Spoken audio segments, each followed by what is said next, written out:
If you want to be able to use the power button in order to activate Gemini or Google Assistant on OnePlus 15, then in that case we need to go to Settings. Next we're gonna scroll down in here and we need to go to Accessibility and Convenience.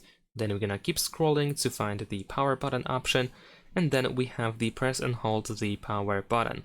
So of course, if you want to use Gemini or Google Assistant with the power button, we need to make sure that Digital Assistant by Google is selected.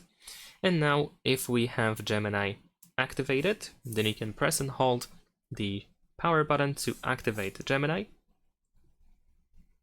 Let's press and hold it. There we go.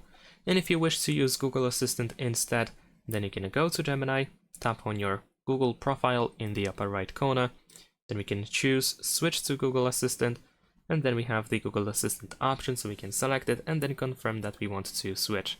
And that is pretty much it. Thanks for watching, leave a like and subscribe.